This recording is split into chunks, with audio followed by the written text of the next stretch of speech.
The following will contain back-pass and defensive frustrations, laughs, and loose references to political events. Viewers advised to ignore this explicit content warning. Up the Gills. It's Monday.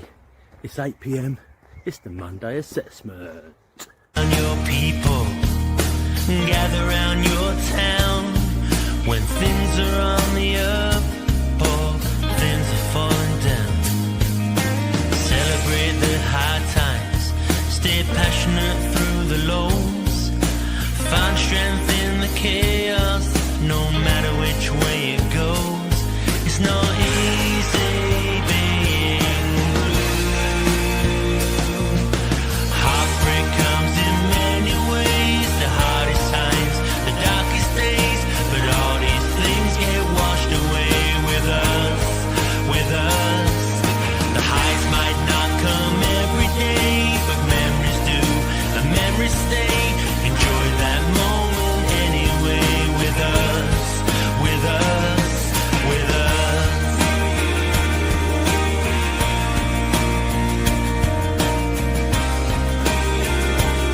It's not easy being blue.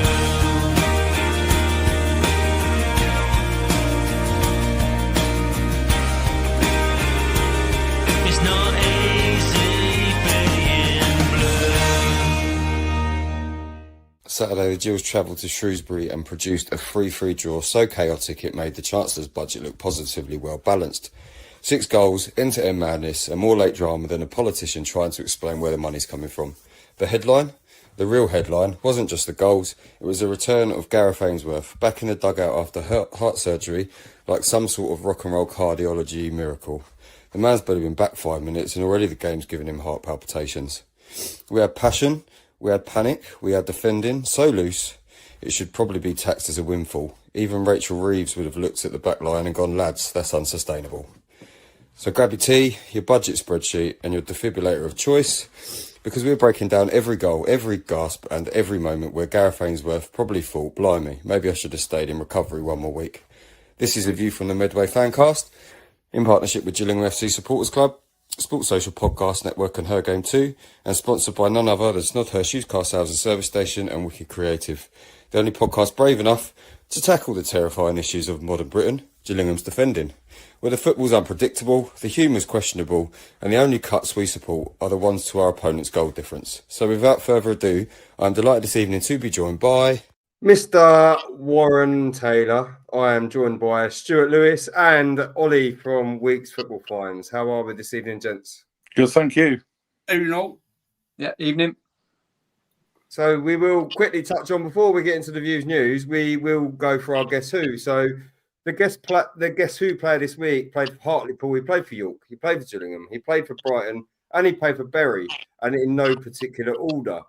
Lads, I don't want you to actually have a guess at this stage, of course. But yes, if anybody would like to hazard a guess, please drop your comments in the comment box and we will speak about it later. So I will quickly hand over to Warren for this week's Views News and Warren's return.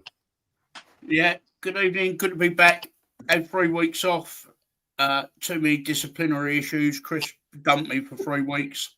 Too many yellow cards. This evening I was going to try and do something funny at the start of the show, but I didn't deem it appropriate with the sad news that today we lost an absolute Gills legend, Mr. Ken Price. For those who don't know, Ken, he was a hard-busted centre forward. He joined Gillingham in 1977 and left in 1983. He made 255 appearances and scored 78 goals whilst he was at the club. He was best known for his no-nonsense approach to the game. And I would say that for his size, he was probably one of the best headers of the ball and been able to jump that Gillingham have ever had playing up front. Unfortunately, he's passed away today, and I'd like to send sincere condolences from the view from the Medway to Ken's family. And I hope that if anyone's watching, Ken will be known by, especially people from my age, as an absolute Gills legend. And if you ever want to see any of his goals, go onto Facebook and you'll see his 2 goals against Shrewsbury. But for me, the most outstanding goal that Ken ever scored was against Tottenham in the League Cup game, which epitomised everything about Ken Price as a footballer. So if you get the chance, go on to Facebook, go on to Google Gillingham v Tottenham or Gillingham v Shrewsbury, and the goals are on there. So for those younger supporters, give it a go. But for me, it's a sad, sad day for Gillingham Football Club when, unfortunately, a legend passes. Yeah. I'll go on to the views news. And I know this might interact with the Shrewsbury game, but I don't want to talk about the selections for the Shrewsbury game because we're going to be doing that later on. Over the last 10 weeks, I've been a bit concerned with the team selections for a lot of the games, and they seem very strange at times. I think the Aaron Rowe at left back against MK Dons, some of the pairings at centre half, some of the midfield selections have been weird and wonderful, to say the least. So I'll go to you, Ollie, first. I'll put you on the spot, mate. What's your feeling about team selection over the last few weeks? Yeah, I'm not sure we got it too right. I think what we've been doing is reacting more to the opposition's formation rather than trying to develop some consistency with our one. It's not helped by injuries, that's obvious. But we keep changing it, and I think we're changing it to try and combat the opposition. And I prefer a side that will set up with their own formation, their own style, maybe change it later in the game. Yeah, I quite agree, Ollie. And it's a really good point. And I want to come to Stuart next because my question for Stuart is, over the years, all the successful Gillingham sides have played a certain formation, game 1 to game 46. What's your feeling on chopping and changing the formation constantly? Yeah, I don't like it. I think we should just set our stall out and concentrate more on us. I think it's the modern game, isn't it? You know, it's all iPads and, you know, looking at what they do and you know, overcomplicating it really. I think Dak and Johnny Williams, that doesn't work. You know, as a classic example. You obviously, like Ollie said, you know, you have got the injuries to consider, and they are going to be a big factor. But I think there needs to be less emphasis on the opposition and more about what we can do. You know, can you imagine going back? You're talking about going back. Can you imagine sort of Tony Pulis worrying about, you know, what this team or that team is going to be doing? I don't think so. I think it's how we can hurt other teams. Yeah, I agree, Stuart. I'd like to come to you, Chris. And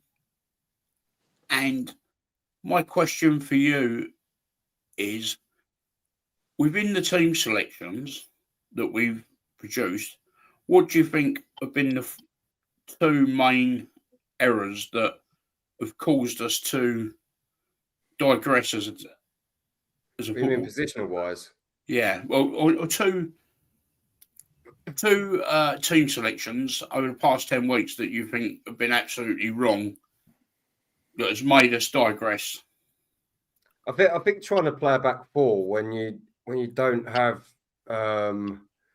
we don't necessarily have the creativity at the moment with Johnny Smith being out and with Gareth McCleary coming back, playing a back 5. As much as I don't like playing a back 5, it suited the players that we had. We're now trying to play a back 4 again, and it's really affecting the defence. You need to, when you've got Masterson out and when you've got Andy Smith out, and you're playing one of your best central midfielders, in my opinion, at centre back. It's okay for a while, but it's not sustainable.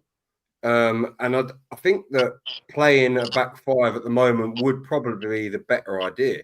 But just there's a couple of games our midfield really suffered without Robbie there against Crawley. Midfield was pretty much non-existent. They played through us the whole game, and even against Barnet, to be fair, it's okay playing Robbie there because he can, but are we playing there because he needs to be? I think you've got Travis Akamaya there. You can drop him into a central defensive 2 or a central defensive 3. Then again, if you're playing a 3, you need to play Robbie there. But I just think that we're just like square pegs and round holes in certain areas at the moment, and I just don't necessarily agree with it. You could say Gareth's come back and this, that, and the other, but yeah, don't really get it.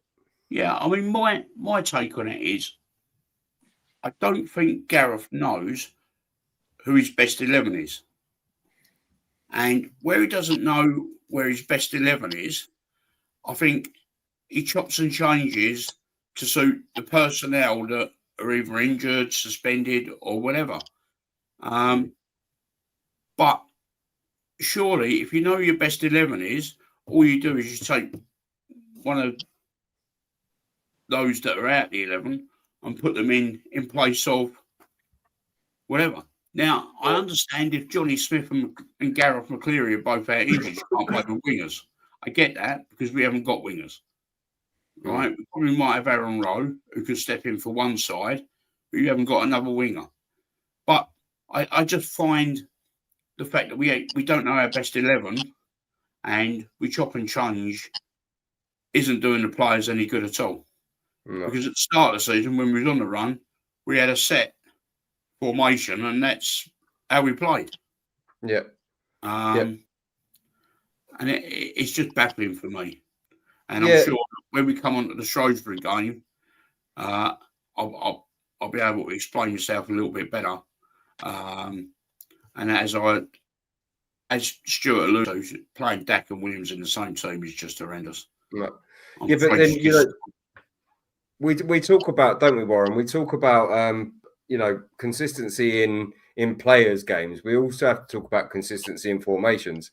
If you're trying to play a back 5 one week and then a back 4 the next week, and you're trying to change things around when the players aren't necessarily set to what you're trying to do, you're essentially causing a problem, because you're then trying to put the square pegs, as I said, in round holes. These players aren't necessarily used to. It's okay training it, but if you're actually in a match live situation, actually implementing it, it's a little bit different. Thing is, Chris, I mean, there's a squad of players there. Okay, it's a healthy squad of players. They should be able to adapt to whatever systems put into place. Really, we're talking about professional footballers. We appreciate we got Robbie McKenzie, very versatile. He can play anywhere. Agree with your point. He's definitely been missed. He's wasted in that back 4, really. And we've got this. Is it Akamoa? Defender, isn't it? Yeah. If you're bringing lone players in, you're bringing them in for a reason. He should be playing. Yeah. But he should only be playing if he's good enough, Stuart. Yeah, but that's the question. Would you bring a lone player in that wasn't good enough? As a rule, when you bring a lone player in, it's normally better than what you've got, isn't it? Because we had the tendency to bring players in on loan from a higher division, players that have been in Premiership players in their under 21s, this sort of thing. You'd expect these players that are coming on loan to be better than the ones we've got. There's no point in getting a loan player that's just a Johnny come lately, run of the mill player, is there? Yeah, I mean, I thought it was a bit of a panic signing because Masterson was out injured, possibly, and there was issues with Smith and Gow, and at the time there was worries about their availability, and I think it was a bit of a panic. We need a centre half, and we went out and got him, and I just think that maybe he's not quite up to the level yet. I think they don't want to play Gale. I think they don't want to play him next to Gale, just as them two as the pair. Yes, Ollie, you broke up. You broke it up, mate. Can you hear me now? Yeah, I can hear you. Yeah. I don't think they want to play him next to Gale. Yeah. I'll move on.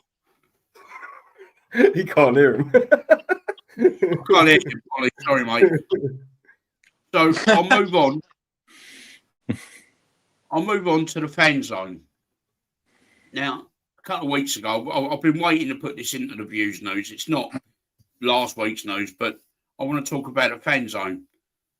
And Chris, the first thing I'd like to ask you is, what would you like to see from a fan zone? Exclusive to every Gills fan. I think the way that we've heard about it so far is it's going to be Gordon Road and Rainham End. But Hello, I went Chris. to the fan zone in Shrewsbury on Saturday, and you know it was basically exclusive to every fan. We all had a laugh. It wasn't very big, but it was there. The wonders of live TV, yeah. I think you're breaking up, Was. I can't hear any of you. I'm gonna nip out and come back in. All right, mate. Yeah, so boys, the fan zone. Stuart, I'll go with you, mate. And what would you like to see from a fan zone? Well, something we haven't seen for a while. Decent burgers, really, I suppose. Yeah, not these rollover burgers. And would you, Stu? Would you like to see it exclusive to away and home fans, or are you happy for it just to be a home fan thing?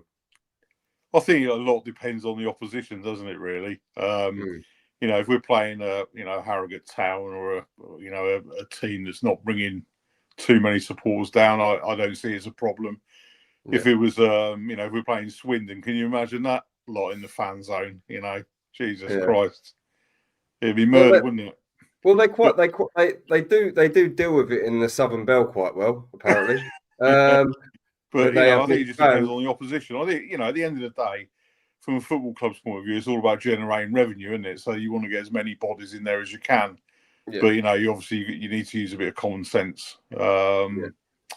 So yes, I think fixture dependent for me, really. Mm-hmm. Yeah, and Ollie, yourself, mate, and your thoughts on the fan zone. Obviously, we're in early stages with it. Just your overall thoughts, sorry. Yeah. And what would you like to see available in the fan zone that isn't necessarily available in the ground at the moment? Yeah, Star Apartment, Estrella, 1660. No, not going to happen. It's not going to happen. Ideas. A lot of clubs use it to generate revenue outside of Gills as well. If there's England games on in the summer, any other games that you can go there to watch, I think is a brilliant idea. Yeah. Keeps some money in the club, doesn't it, as well? Yeah. That's my overall thoughts. It's a really positive thing. I think it's a great idea, and the club's clearly trying to invest in commercial revenue, so we can ultimately spend more money on the squad in 2-3 years' time for sustainability reasons. There we go. Right, so it looks like Warren is trying to rejoin, so I'll get back with him in a sec because we are going to move on to a subject that he's got questions for. I could just wing it, but I'd rather Warren. Device not connected. Come on, Was. I could go back to talking about, just quickly, I was going to say, I don't think Akame is playing because he doesn't want to partner in with Gale just yet. Yeah. But, and I think that's probably why they haven't gone for that. Not to say they couldn't be in a back three, but certainly as a back four, Akame, I don't think he could come in alongside Gale for both of their purposes. Gale's clearly learning, Kenzie learning from even Andy Smith is very experienced, isn't he? Yeah. Yeah, and to be fair, we do have a couple of questions, so we can go there first. So why is Travis not playing? He's here for cover, they're not used. I suppose that, again, we've pretty much covered that. Desperately missing Connor. Form dip since he's been out. On Saturday, fans wanted to fight each other. Yeah, that was an interesting one. I'll jump on that one. There was, I think we were all there when we were always aware that there was a bit of a punch up with some Gills fans. Now, I was sat with the missus, and she said, "Oh, crikey, what's going on there?" There's a sort of fight between some Gills fans. I said to her, "I think Keir Starmer's got in," and then I had to hold her back because she wanted to join in. But it was a bit of a funny one, that, wasn't it? Yeah, it's a bit weird because it was off to my right, probably about 3 or 4 blocks down.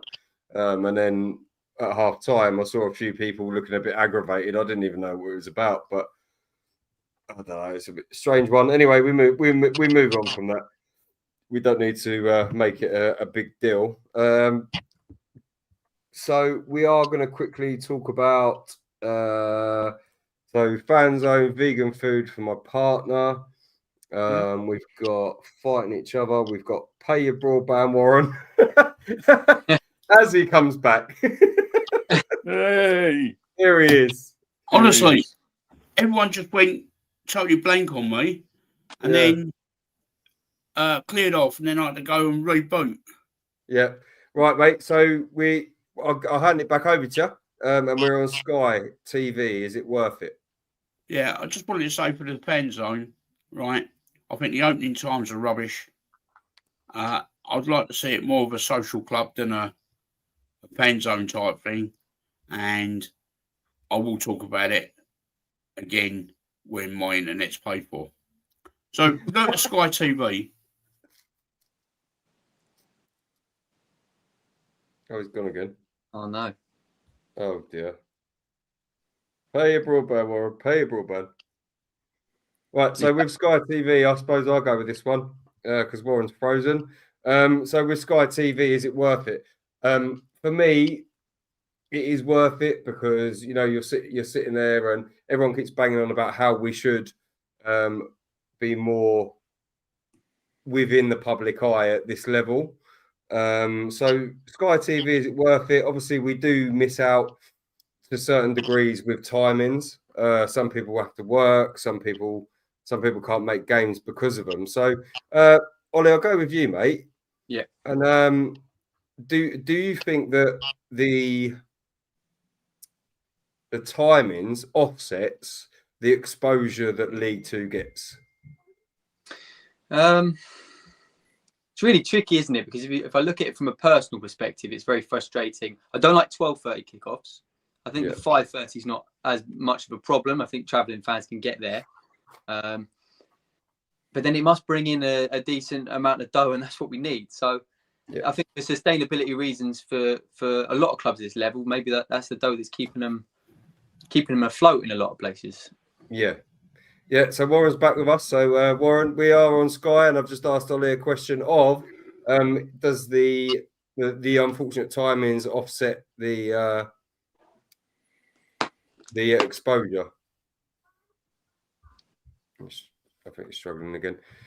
Oh, yeah, Stu, I'll ask you the same question, mate. Okay. My view is don't like any of it. I don't like. I'm a traditionalist. I like football at 3 o'clock on a Saturday. I don't like it's 12:30s, 5:30s, 6:30s, all this sort of nonsense. The problem is the law surrounding the kickoff time. Obviously, we're the only country left whereby if you're in Spain, you can kick off at 3 o'clock and it's okay to televise it. Mm-hmm. Obviously, we can't here, and I think the law is the problem. The law needs to change, not the kickoff times. That's my view on it. It's incredibly inconvenient, and you do lose track of it a little bit, really. I think. So no, I'm no big fan of it, I must admit. If the law changes though, and then less fans come to the 3 o'clock kickoffs, surely it's counter. I don't believe that happened. If you look at the attendances now, and obviously, like Warren, because we're older, we know what attendances were like in the 80s and 90s. Now, I think attendances seem to be much higher these days.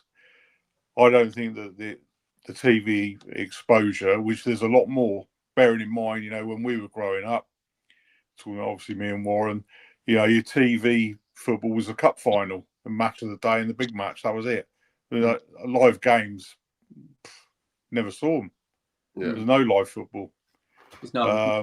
So I don't see that being an issue, really. No one can afford to go to Premier League football, can they? So that's why a lot of fans, especially younger fans as well, will go into their local sides. That's definitely a thing. Yeah, that's right. I mean, I personally don't watch any Premier League football on Sky. I watch the Championship. And generally, I'm more interested in our division really, and what what teams around us are doing than what Arsenal, Chelsea, or whatever are up to. No, I do get it. I personally, for me, it's we're crying out so much for exposure at League Two, because when it's not international weekends, it's like, oh, there's no football for fans of like higher clubs. But for me, I think the Sky deal, I don't know the ins and outs of the finances. I can't even purport to know that. But for me, it's exposure. And especially when we had that Crawley game the week before last, and it was bloody brilliant. Like, for anyone who is looking to watch League Two football or thought, oh, I'll just chuck it on because there's no other games on, it was a real good advert. So I do think that it definitely works in our favour in that respect. The timings are awful, yes, okay, but then is that offset? As I say, I don't really know. So Pirate has just put Warren is subject to a court order now. So Warren won't be on for another couple of weeks. Do we have any other comments before we move on to the game itself? Fan zone should include some of the squad players not playing during football skills with the kids. It's about an entertaining experience. I get that, but at the same time, I just think that it becomes a bit of a circus if you do that. So he's back with us, apparently. Yeah, I'm on my phone. Oh, there you go. Right. So, Warren, we're talking about the Sky deal, mate. Obviously, your subject. So, your thoughts on it, and if you want to ask the guys any questions. Right. So, for me, I've missed the Barnet game due to the late change of time for the Barnet game. The Colchester game I'm going to miss now because I'd booked the Tuesday off for the original date, and now they've changed it to the Saturday to accommodate Sky. And of course, with where I work, the Dickens Festival in Rochester, I was never going to get the day off. Mm-hmm. And I just think that all this changing of dates and looking at the crowd for the Barnet game, where we was probably 1,000 short of where we should have been for a local derby, is Sky worth it? So I'll put that question to you, Ollie. I sort of gave an answer earlier, but no, it isn't. But that's from a personal answer. I don't like the changes in times. I don't think it's good for the experience at the actual ground. But then it's difficult for me to give a valid answer not knowing how much money it generates. I don't know how much it's actually worth to Gilles. Yeah, I think it's worth quite a bit. Yeah. So in that case, then maybe that's what's sustainable for clubs now who are losing money everywhere. Yeah, I just wondered how much the 1,000 tickets that we lost, plus whatever's bought and sold in the ground, whether financially, and I'll go to you, Stuart, is it worth it? For the football club, from the number that I was told in the summer, absolute no-brainer. Has to be signed off.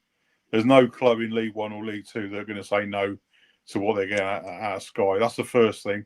From a personal point of view, I don't like it. I don't like you. I don't like the change of kick-off times. I'm a 3 o'clock man, like we grew up with. That's what I like. I said before, the law is the problem. The fact that you can't show games at that time, I think that's the problem. They do all right in Spain. They show the games when they like. Well, I think we should be doing that here, really. Yeah. And to you, Chris, does the Sky games? I know at the moment it doesn't, but when you was working, was the Sky games an issue? Yeah, no, they would be an issue. Of course they would, but then I would, if they're already pre-planned, I could already pre-work around. I was lucky in that respect. I could literally say, right, these games are going to be at this time on these days. So long as I was working 2 Saturdays or 1 Saturday of a month, it wasn't necessarily an issue because my managing director was really cool about it. He knows I do. He knew I did the podcast and everything. So he would help me out in that respect. But I do appreciate that others couldn't necessarily get to games because of it. Yeah, I get that.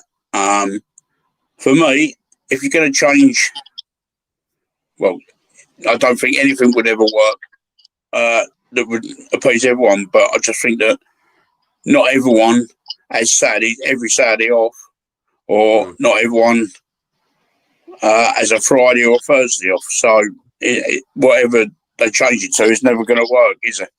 No. Although the 5:30 kickoff weren't too bad because it meant longer in the pub. So I was well happy with that one. That's it.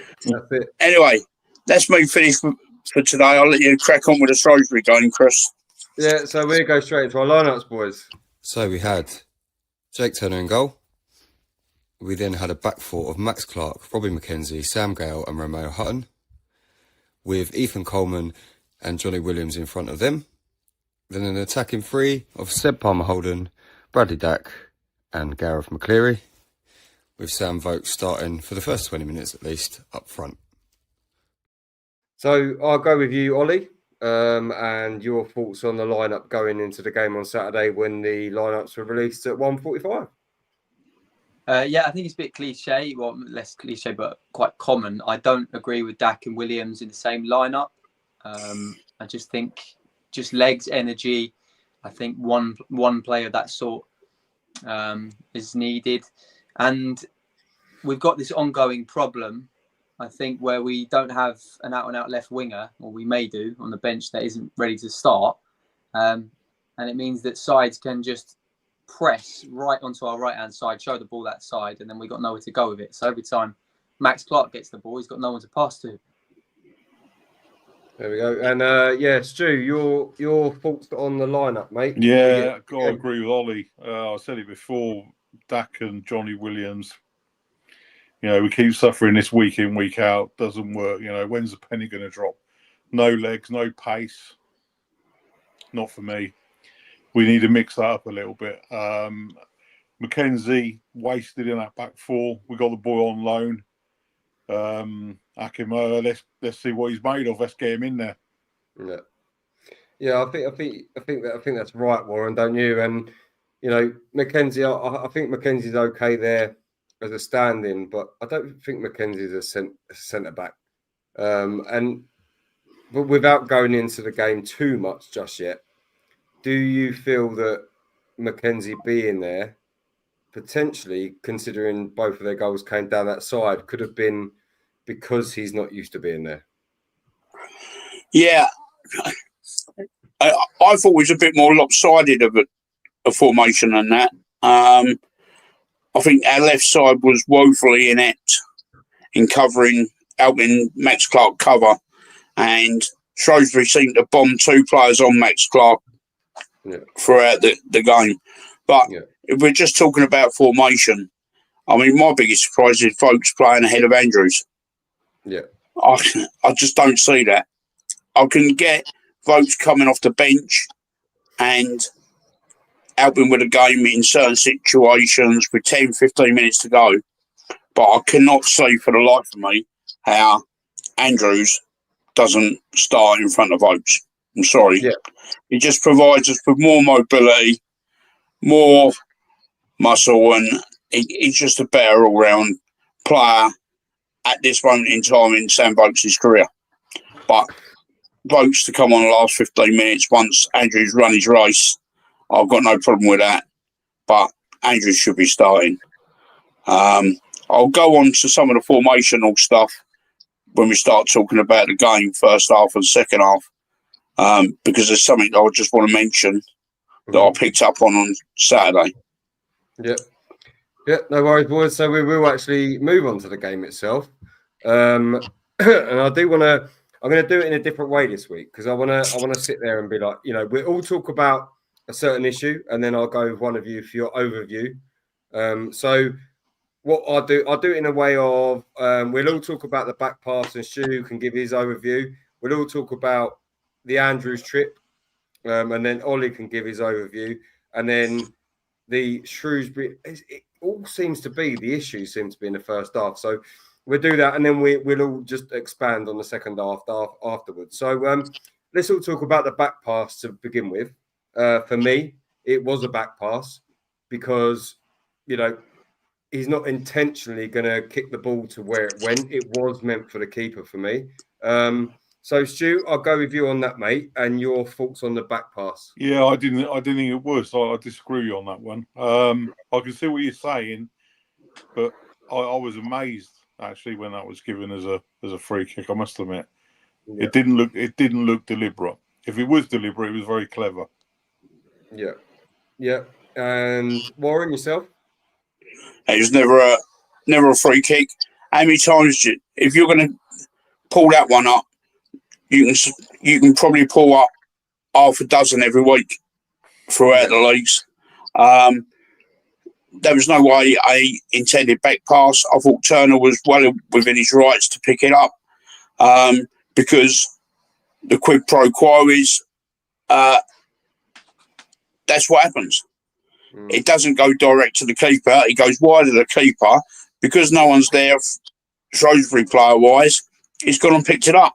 We had to clear the ball because Shrewsbury were bearing down on us. So we had to do something with the ball. And it wasn't as if it was directly back at Jake Turner. He had to move for it.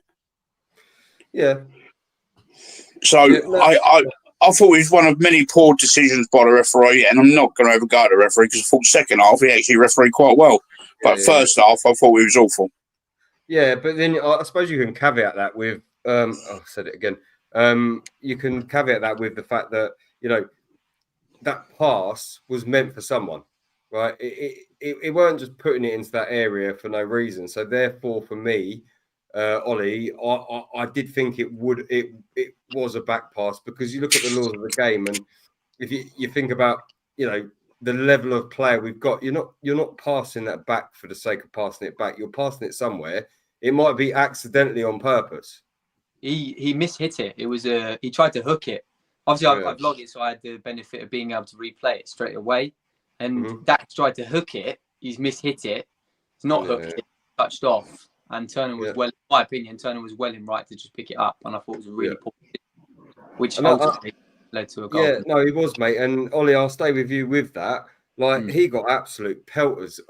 Like, I'm not Jake Turner's biggest fan, but, you know, you have to have balance with it. He got absolute pelters from some quarters of from the fans in the stand for picking it up. Do you think that's justified? Not at all. And that was actually the trigger for the thing, the argument that happened in the stands, wasn't it? That was what it was. But I thought, I just thought that was a little bit.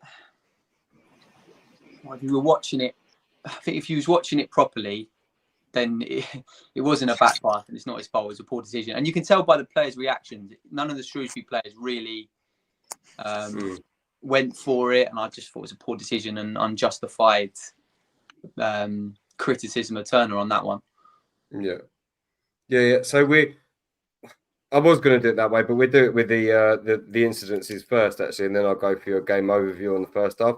So the trip in, what was it, the 30th odd minute where Andrews was taken down when he was through on goal. The people I was around, I didn't think he was the last man, but it turns out that he was. So, Stu, I'll go with you on this, mate. How is this different to Romeo Hutton getting sent off at Grimsby? Yeah, exactly. Well, I mean, you know, Hutton was ludicrous, really, and again, this thing with Boyle that's a red stonewall all day long. Yeah. Referees completely bottled it. No question about that. And like Warren said, he was absolutely dreadful in the first half. I don't often comment about referees, to be honest. I mean, I think we all appreciate they have got a difficult job. They are going to make mistakes. We are in League Two. If you go down further, if you ever see any non-league games, believe it or not, they're even worse. But in that incident, that was an absolutely disgraceful decision. And obviously, these types of decisions do change games, as we found out, you know, at Grimsby earlier on this season. So yeah, really, really angry about that. I did use some foul and abusive language. Funny enough. No. You've got so much decorum, Stuart. I could never imagine you doing that. So, Lauren, I'll go with you, mate. And the Andrews trip. It's frustrating, like Stu says, and like the consistency with refereeing in this league. And I appreciate they've got a hard job, but you've got to be making that decision right. Because where I was at, I thought maybe he was the second to last man. That's why I gave a yellow. On reflection, it should have been a bloody sending off, shouldn't it, for Will Boyle? I'm sitting on the fence for this one, right? And it's not often that I'll sit on the fence and get splinters. I've seen it back a couple of times, and Ramay Hutton's sending off was rescinded. So it wasn't actually a sending off, although it was in the game, and it cost us. But it was rescinded. And I think it was a small coming together, and Andrews went down. And I didn't think Andrews had much chance of getting the ball. So I'm a bit 50-50 on it. In the laws of the game, maybe, but it's just one of them. The referee was never going to give it. Boyle was so hopeless. I'm so glad we never signed him because he was poor. I just think it was one of them that if it's team, you're going to say it's a definite red. If it's against you, you're going to say never. Yeah. I find that quite interesting though, because Ollie, we're talking about this. So we got rescinded for Hutton against Grimsby, right? Because they looked back and saw that it wasn't a red. Do you think that there's scope for them to look back at that and give retrospective action against Boyle and say, yeah, it was a red, and then give him a too much ban? That's a really good question. No. That's a really blunt answer. No. With Hutton's, it's a case that he's had action against him already back. Whereas, and it changed the. Oh yeah, it's a really good question. I don't, and I can't explain why. I think it's you have to rescind the punishment rather than give extra punishment. I think the thing is, Chris, that how far do you take these things? Yeah. Question. You've got the situation with McCleary, Bromley. Again, he was in trouble there, and you're talking about Boyle now. Should there be, some action against him because he should have been sent off and he wasn't? What is the game becoming? And that worries me. It's almost like a bad extension of VAR, isn't it? Really? Yeah, but mate, they've set the benchmark. So then, where do you draw the line with it? Well, yeah, that's the problem. Exactly. What we're going to say that there was 2 or 3 throw-ins that we should have had. It just becomes a nonsense in the end, doesn't it? Yeah, I think that's what's missing in the old days, and Warren will probably agree with this. That you went through a game and there was maybe a goal that someone was miles offside, and it was all part of the chat after the game, wasn't it? You'd be in the boozer or whatever, saying this, that, and the other should have happened. The ref missed this, that, and the other. But I think that's all part of the experience. And I think, certainly with VAR, we're losing it, and I'm really glad that we're, certainly at our level, we're not in that situation. Yeah, I agree, Stuart. No VAR, no retrospective, whatever. We'll argue over it in the pub after, and we get on with it. It evens itself out over a season. Exactly. You took the words out of my mouth there. Over a season, you would expect that these things would generally even themselves out. Thing is, you can even talk. You can even talk about Saturday that the Andrews sending off could have been a sending off, but the penalty that we got, how many times are they not given? Yeah, that was soft, very soft. Yeah. Well, I think I think the ref goes in at half time. He says, he talks his lines when you know what, boys, I've had an absolute stinker. And in the back of his mind, he's thinking, I have. And you know, he's probably thought, there's a softie there. We'll let them have that. Well, you know, they're just human beings at the end of the day. Yeah. Well, this is it. And Ollie, you was about to say something, mate. So I'll go with you. Yeah, I was about to say that obviously the difficulty is that, 20, 30 years ago, there wasn't as much footage. So you couldn't get to as much of a definitive answer. So it was far more subjective. Now there is so much footage. That's probably why players feel and managers feel hard done by, because it's obvious evidence sometimes, especially if you compare it to the law and you can play it back loads of times. VAR I don't like. I would hate that if it was in League Two. But I do think there has to be a line at some point where you can rescind a really poor decision, e.g. Hutton's red card. And the second thing I was going to say was I thought Andrew's penalty was stonewall. I thought that was definitely a pen looking back on it. I thought it was a good decision because he gets absolutely manhandled. And if it happened to any other player, it'd be a foul.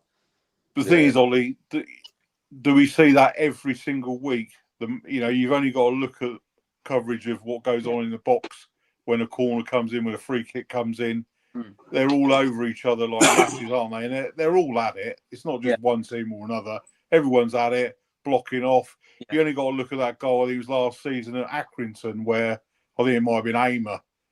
He literally poleaxed the Accrington defender for Max Clark to smash it in. Clark's goal, That was a foul all day long. We got the goal. No one. What are you talking about? Moaning about it, are they? What are you talking about? Don't know what you're talking about. Don't know what you're talking about in the slightest, Stuart. So, all right, boys. So what I'll do is we just talk about our game overview from start to finish without talking about the incidences we just did. And Stu, I'll go with you, mate. And like first half we were poor, weren't we? But yeah, your game overview, really, mate. Yeah, and I put a post up at half time on X. The first 45 was absolutely abysmal. There's no way you can't dress it up. You can't put pigtails in it. Whatever you want to do, we were bloody awful. Yeah. Let's not pretend. And half time I'm thinking the worst. This is bad. We got a goal back in it. You get a lift, don't you, at 2-1? You're thinking, maybe, and then we let the third one. You're letting that in, and that's poor. It's a poor goal to concede. And you're thinking the worst. And to be, I've got to say though, fair play. The lads came out. We looked a lot brighter, and we stuck at it. And you've got to give them credit for that. And I think, in all honesty, the fact that Ainsworth's back in the dugout is massive for us. We've had this little spell. We've been not so good, and I think the Ainsworth factor is definitely a big part of that. Yeah. We've had Dobbo in there, and I know I don't like to be too critical, but Dobbo for me, like I say, he's a bit like a cardboard cutout. There was no energy. Yeah, and I think that's come. I think we'll see that now. I think Ainsworth's getting a little bit of colour back in himself, and hopefully we can just move past this little patch, because we're still hanging around the area, aren't we? I know we're 8th now, but and there's no great teams in this division. So at the end of the day, I'll come out of that with a 3-3, happy. Yep.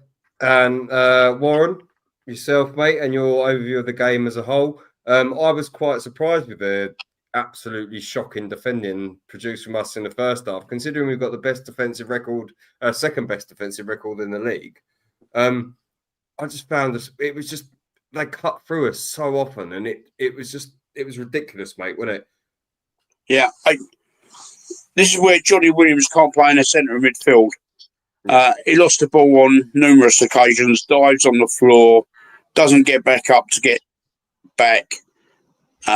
I'm sure he was the one that should have dropped in to help Max Clark out in the midfield, but he didn't. And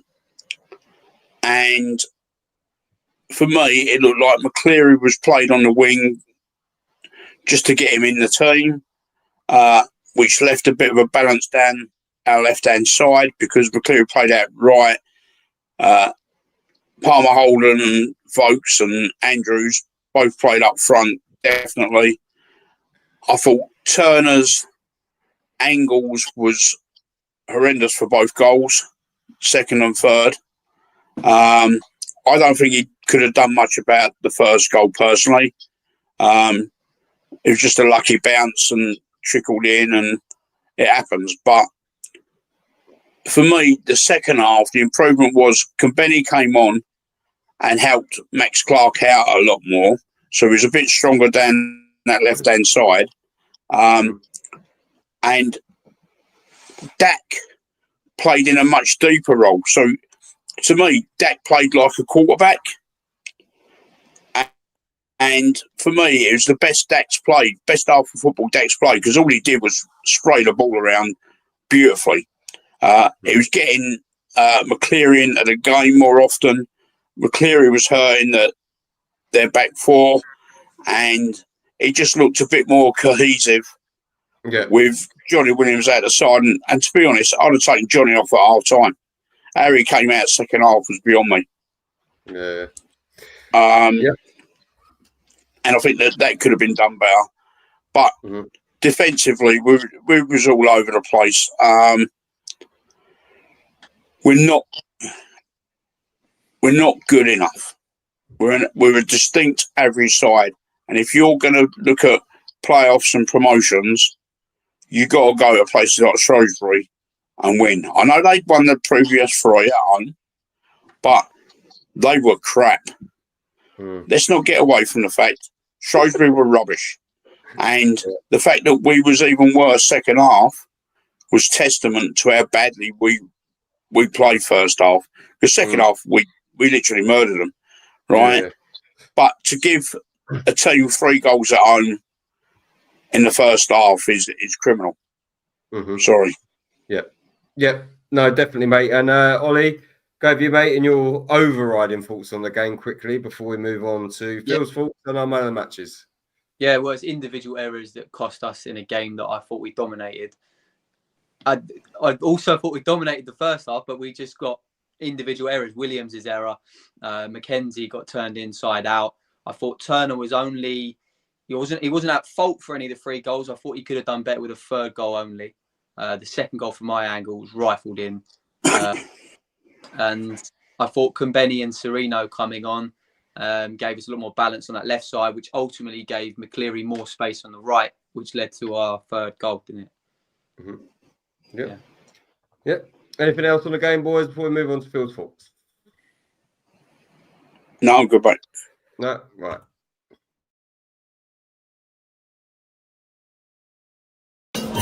Well, that certainly was a game of 2 halves. There's no dressing up the first half. We were not good. We let in those 3 goals, and honestly, we should not have let in any of them. But it happens, and we had a great fight back in the second half. Couldn't be prouder of the team at the end of the game. Very different story at half time. I was very upset, and I was ready to go home. Here we are. We've got a point. Very well earned point. Up the Gills! There we go. Cheers, Phil, as always. I've kept it on one screen because 3 out of the 4, and appreciate the last-minute message last night, Ollie, for you to change your man of the match prediction after I'd already done the graphic. So cheers for that, mate. But yeah, so I've gone with McCleary, Warren's gone with McCleary, Stu's gone with McCleary, and Ollie's gone for Josh Andrews. So I will start with you, Ollie, and your reasons as to why. Yeah, like you said, I changed it last minute. I had McCleary. I just really thought about it, and he just offers us so much more than goals. And I do think the game has changed a little bit. I don't think Andrews is ever going to be that player that scores 10, 15 goals, but I think he's a brilliant League 2 centre forward. And I thought he was brilliant on Saturday. As soon as he come on, the game changed. The 3rd goal was soft, but once he come on, it come to 2-1. He won us the penalty. He works so hard. He just creates opportunities when out of nothing, like half chances. So I changed it almost for a statement, really, just so I could explain how much I like him. Yeah, there we go. And Warren, yourself, and your reasons as to why Gareth. It was very close between McCleary and Dak, only based on the second half performance, because no one deserved it in the first half. For me, McCleary was probably just edged it due to the fact that he had a better first half than what Dak did. His crossing is superb. And for a 38-year-old, he's still putting people on toast, right? Down the wing and being able to get the ball across. And they are quality balls in. Nevitt scored purely and simply because we actually had someone who provided him an actual opportunity inside the box, and he came alive. And well, bullet header. But the thing I like about Dak, and what it was just unfortunate he didn't get it, was I think he's got to change his role. I don't think he's a number 10 anymore. I don't think he's got the legs for it as such. And I think being a playmaker in the centre of midfield, passing the ball, his second half performance reminded me very much of a Dave Merritt type performance. I don't know if you'd agree, Stuart, but he just stood there and passed the ball. Yeah. And he sprayed it and kept us moving and kept us working. And I think that was, to me, the biggest difference in the second half was that we actually was passing the ball out of midfield. Yeah. But McCleary got it because of his wing play. To be fair, your reasons for McCleary are pretty much the same as mine, mate. Like, he's absolutely phenomenally rapid at the ripe old age of 38. He's the same age as me, and I can barely run a bath. So, Stu, I'll go with you, mate, and your reasons as to why with McCleary. Yeah, there's not much to add, really, is there, to what Warren's already said. It's just the fact that, you know, like you say, at 38, I mean, the energy, you know, the pace that he's still showing, he's as fit as a fiddle, isn't he? You know, unbelievable, really. Yeah. He's whipping in some really, really tasty crosses. Obviously, the 2 assists for the goals as well. Really, really good performance. I think that's the encouraging thing about the team. You know, you've got the likes of McCleary and you've got Dak. There's some nice experience in there, really. And I think we need to really make the most of it. Yeah. And I think it's a good blend now. I mean, someone saying, oh, you know, Johnny Williams is 32, Bradley Dack's 31, Vokes is 36, and McCleary is 38. And I get the point they were trying to make, although I don't agree with it. But we've got a good blend now of youth and like the elder statesmen, as you will.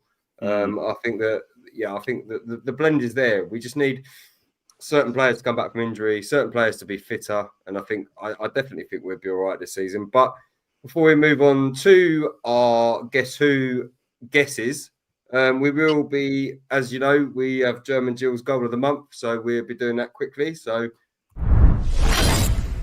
Hart's done really well there to get the ball on the right-hand side. He's going to put an early ball into the box. Can we get something on it? We can't. It's clear. Weber has picked on Max Clark, who's going to take the shot himself. It's not a bad... Oh! It's not a bad one! It's an absolute belter! What an absolute wonder strike from Max Clark with his left foot. The hoardings have gone down. It's pandemonium. What's going on? Jill's at the corner on this right side. They're taking his shot. Is there? Dak's going to take the shot towards goal. Yes! And Dak has scored right before half time. That came straight off the training ground, that one. Jill's a freak on the left hand side. It's going to be taken by Dak, and he goes. Oh! And he finds the top left hand corner, the most top left hand corner. What an absolute peach of a free kick. And that's going to be somewhere in Goal of the Month at least. Wow! Jill's fans, what was your favourite goal this month from the 3 nominations? If you're on X, use the poll below to cast your vote. If you're on YouTube, leave your choice in the comments. For a chance to win a prize from our sponsors, Viper Golf, make sure you like this post and repost it. The winner will be announced in the next German Jill's video. There we go, boys. And so I'll go with you, Warren. And who was your goal of the month? I actually like the Dak free kick against Crawley. Yeah. The corner kick. The corner kick routine against Crawley. Oh, yeah, the one against Crawley, yeah. Yeah, it was really well worked, wasn't it? And Stu, yourself? Yeah, Max Clark for me. But I think at the end of the season, we should have an award for German Jules for, the best reaction, because he's just different class, isn't he? Really. I think Johnny Smith wins it so far this season. Yeah, I think Johnny Smith's goal. He went ballistic, didn't he, with Johnny's goal at Newport? Yeah. And Ollie, yourself? Yeah, Dak's free kick out of those three. But going back to that, Josh Andrews' goal against Salford doesn't get talked about enough because of the impact of the goal, I think, because it was a consolation-ish. It was a month before, though, wasn't it? Yeah, in general for the whole season so far. Okay. Yeah, no, definitely, mate. Yeah, definitely. So I did get sent a video, and we're talking about goals. I did get sent a video by Cruz Besant's dad of one of Cruz's goals this season, and he asked me if I'd put in this show. So we do have a youth team goal of the season. So I'll play that quickly, and then we will quickly move on. Oh, look at that. So I've totally messed up here, haven't I? I should have put that one up. Anyway, no one saw that. I've totally messed up the Guess Who this week. I think we know it is. The only thing I would say, I never knew that Ron played for Brighton. Didn't know that. Yeah. Well, it's the newer badge rather than the thing that. Yeah, I messed up that one. Never mind, sue me, whatever. So we will quickly move on to our look ahead, and we are playing Colchester next Saturday at 12:30. So they have lost 1-1-1, and we have lost 1, drawn. So Warren, I'll go with you, mate, in your hopes and aspirations. I think we're going to lose. I think Colchester are a bit more informed than us. They've got bags of pace amongst their team, and we don't really do that well at Colchester, to be honest, especially at the new ground. So if we can get a draw, I'll be happy, but I'd probably go for a 2-0 Colchester. There you go. And Ollie, yourself? Yeah, they're a good side, aren't they? I think we'll do well to get even a point against them. But I do think we have enough good players and enough attacking options to hurt them as well, to put it on them. Andrew's hat-trick. There we go. And Stu, those... I've got to say to Warren, I think we've done all right on their new ground, really. I think recently we've seemed to have won there, and they've beaten us at our place. But obviously, moving on to Saturday, they are the dark horses for me in the division. I've got to say, I think they're gonna be there or thereabouts at the end of the season. Like Warren said, they have got some pace in that side. I fancy us to pick a point up though. I'm going to go 1-1. There we go. I've got a quick comment from Richard. Chris at Colchester Saturday. I'm down from Suffolk. If I see you again, I'll come and say hello. Yeah, I'll be there, mate. Wasn't going to, but booked my ticket yesterday, so I'll be there. For me, yeah, I'm going to go with a defeat as well. They're just in form at the moment. I don't think we've got enough to beat them, especially on their patch. If it was at home, I think different story. But you look at their record at the moment, and they're just unbeatable at the moment for me. Especially with the team that we've got at the moment. Don't think that we've got key enough players back to actually warrant winning. But who knows? It's League Two. Anyone could beat anyone. So I'm really hoping that we can possibly snatch maybe a 1-0 win, but I'm not banking on it. So we'll talk about our sponsors at the end of the show. Sponsored partnerships. We are, of course, sponsored by Snodhurst Used Car Sales and Service Station and Wicked Creative, Sports Social Podcast Network and Her Game 2. And we're also in partnership with the Gillingham FC Supporters Club. So if you want to get 10% off a membership, then please do so and go onto the website. We've put in TVFTM as a promo code and it gives you 10% off. So any housekeeping before we leave this evening, gentlemen, other than Warren's dodgy Wi-Fi connection? It's not dodgy Wi-Fi connection. I think my missus was doing her shopping downstairs on the computer. And I think he was using all the internet. Because on my thing, it was saying connected and full coverage. It just kept going off when I was on the StreamYard. I think she was on OnlyFans, mate, because I had her on my phone here. Yeah. Oh, that's right. It's not Bonnie Blue, it's Sally Blue. Yeah. I was going to ask Warren and everybody what their hopes and aspirations were for January. Oh, I don't know. I'll make it through for my 60th birthday in February. Yeah. Who do we need? Who do we need? I don't know. Ollie? I don't know. We need a left-footed left winger, but I don't know. Jody Jones, if we can get him. Behave. I couldn't be asked for the obituaries every week when he gets injured. Jody Jones, he eats more burgers than me, doesn't he, lately? Yeah. Stu, if we really have got aspirations for to go up this year and not next year because of the 2-year plan, right? We'll go out and get a proper decent goalkeeper. Yeah. We get a hard defensive midfield player. When we should have signed Aidan Flint in the summer, I know he didn't have a very good game for Walsall against us, but he's leading Walsall to the title at the moment. So we need a hard, old-fashioned centre midfield, centre defensive player, someone who's going to organise, and maybe a little bit of pace in the middle of the park. I think wingers were all right. We've got Johnny Smith, we've got McCleary, we've got Rota coming. Should either of them get injured, we've got enough up front. I think once we start creating goals for them, I think Nev and Seb Palmer-Holden have shown, and Andrews, that given the service, they score goals. Yeah. But it's all relying on the service. I think we need a goalkeeper, 100%, and I've said it for some time since the summer.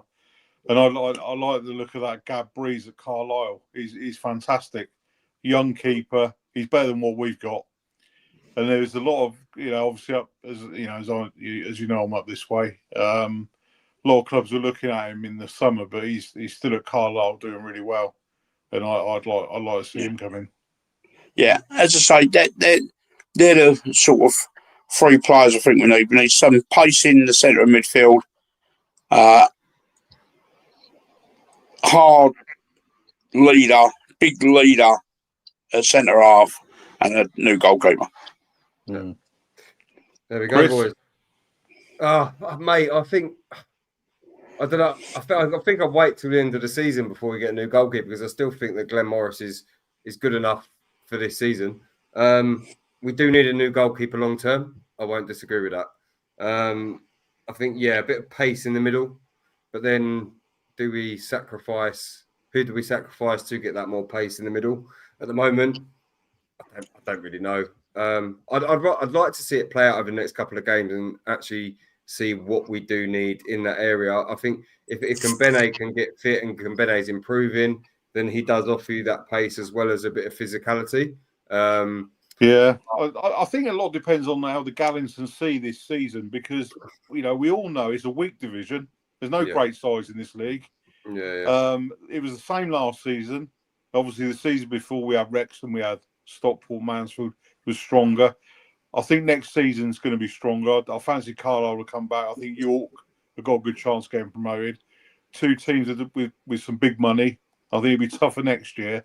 So I think a lot depends on if the Gallingtons want to, stick or twist.